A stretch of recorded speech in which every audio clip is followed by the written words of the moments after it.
For just £5 a month, you can get early access to all of our podcast episodes, copies of our script, access to further information, and that is just the tip of the iceberg. Head over to patreon.com/Sunday Night Mystery. £5 a month. That's cheaper than 15 minutes of parking at Bristol Airport.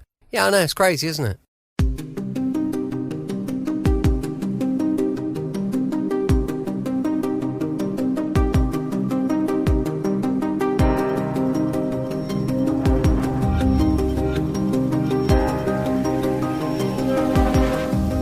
Welcome back to Sunday Night Mystery, where we examine the dark and often unsolved mysteries that continue to haunt communities. I'm Brett, and tonight we delve into a haunting case from the heart of Bristol. This is the story of Christine Druce, a young woman whose life was tragically cut short in the spring of 1976. Christine was a vibrant and well-liked woman living in Bristol.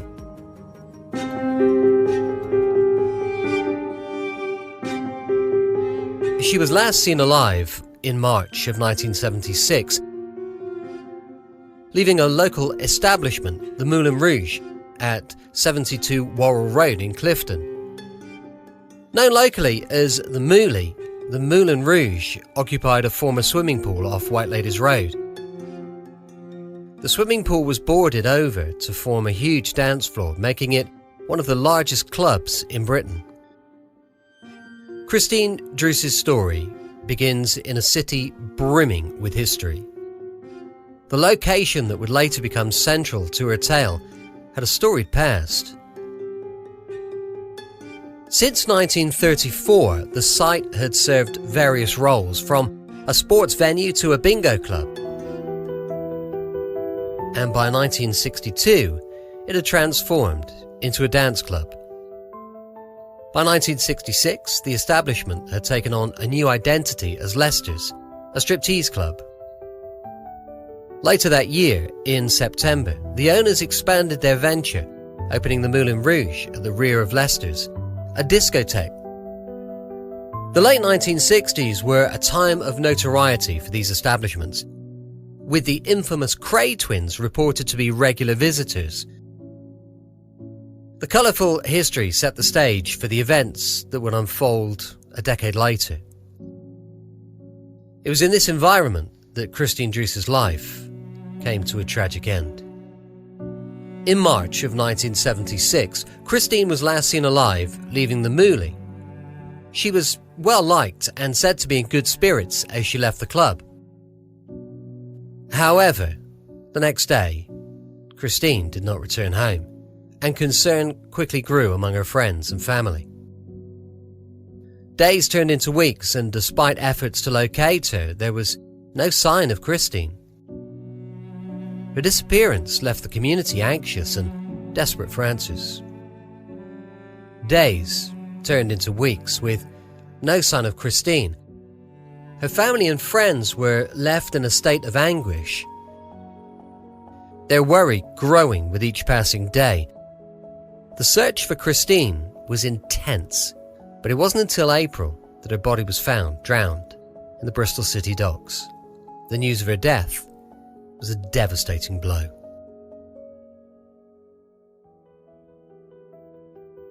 The police launched an extensive investigation into Christine's death.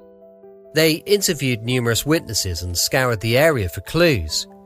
The Moulin, where Christine was last seen, became a focal point for gathering information. Patrons and staff were questioned, and every potential lead was pursued with determination.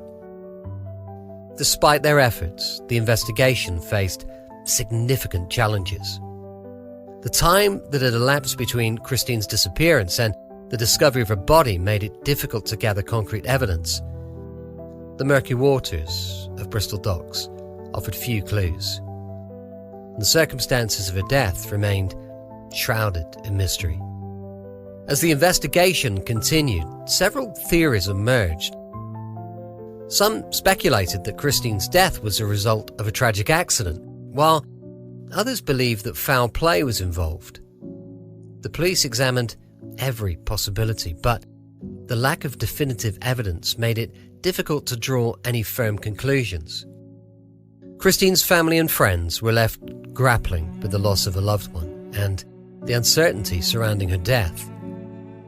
The community rallied around them, offering support and hoping for answers.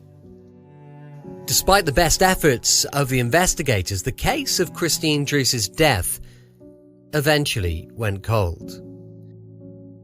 The questions surrounding her final moments remained unanswered, and her story became one of Bristol's enduring mysteries. Our story of Christine Druce and her final moments raise several important questions.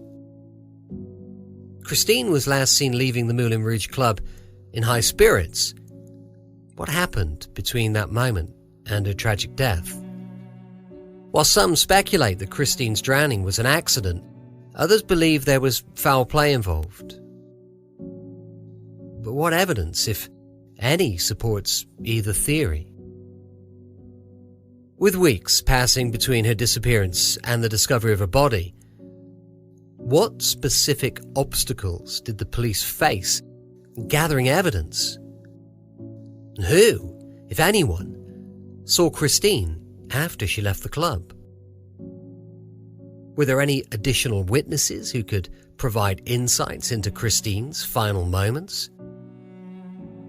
Given the Moulin Rouge's history and the fact that it became the focal point for the investigation, could any individuals from the club staff or patrons have played any role in her death? How did Christine's body end up in the docks? Was her body placed there deliberately, or did she end up in the docks by accident? And why did the case go cold? Despite an intense investigation, the case eventually simply went cold. But what more could have been done to uncover the truth? And I think our final question must be, is there any possibility of reopening the case? Case that's been cold for so long. With advances in forensic science and the passage of time, is it possible? Could any new evidence or witnesses shed light on Christine's death today? Christine Druce's tragic end serves as a somber reminder of the fragility of life and the importance of community in times of crisis. Her memory lives on in the hearts of those who knew her, and the search for answers still continues to this day. Because time, like a merciless predator, marches on, leaving behind shattered dreams and broken promises. Yet, amidst those shadows of despair, glimmers of hope remain. Stay safe, and until next time, keep questioning, keep searching, and keep unraveling the mysteries of our world.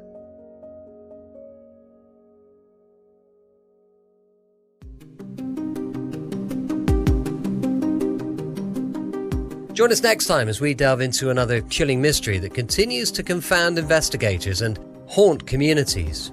Until then, stay vigilant and never forget those who've been lost to the shadows. Until next week, stay safe. Remember, the truth may be hidden, but as long as we keep the investigation alive, it's never truly lost. I'm Brett, and I'll see you next time on Sunday Night Mystery. But for now, stay curious, stay vigilant, and be sure to guard yourself against the darkness that surrounds us all. I'll see you next week on Sunday Night Mystery.